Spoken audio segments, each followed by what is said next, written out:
Me një rast, engjëjt e kanë vizitu profetin Muhammed a.s.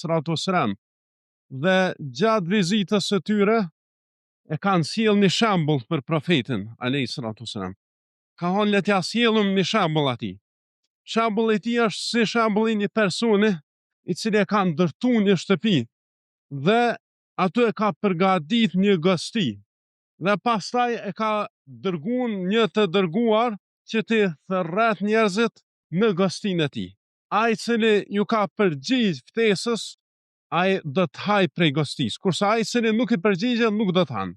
Pastaj engjëjt e sqarojnë këtë shembull më shumë. Dhe në kuptimi është që ai cili ka ndërtu shtëpinë është Allahu, kurse vetë shtëpia është xheneti. Dhe aja sofa janë mirësitë e xhenetit. Kurse i dërguari është Muhamedi a.s. por edhe gjithë profetët tjerë. Dhe thot kush i përgjigjet atij han prej kësaj gostie. Pra kush i përgjigjet Muhamedi a.s. ai do të futet në xhenet. Ndërsa kush nuk i përgjigjet, ai nuk do të hyjë në xhenet. Çka një çfarë shembulli madhështor e kanë sjell engjëjt lidhur me Muhamedi a.s. Pra Allah i madhëshëm e ka ndërtu atë shtëpinë, e ka ndërtu xhenetin me durë të veta. Aty ka çka syni s'ka pa e veshë s'ka një mendje as kujt si ka shku. Dhe i ka përgatit gjitha begatit aty. Pastaj e ka dërguar një të dërguar që t'i ftoj njerëz të vinë te shtëpia e tij apo te gostia e tij.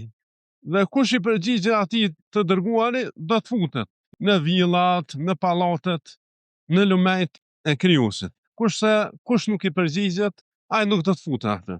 Kjo është shumë e drejtë. Allah është mbreti i mbretërve. T'ka ftu ty që me shku në xhenet. Akoma turp se mos më përgjigj ftesës së tij.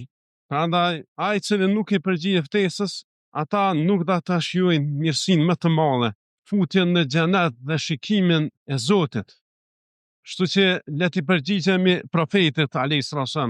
sepse ai ka ardhur me mesazhen nga vetë Zoti, që të na i kumtoj neve. Dhe Muhamedi a.s. nuk ka fol nga vetja, po vetëm mesazhet që i kanë ardhur prej Zotit, prej krijuesit të tij. Kështu që ta pasojmë profetin a.s.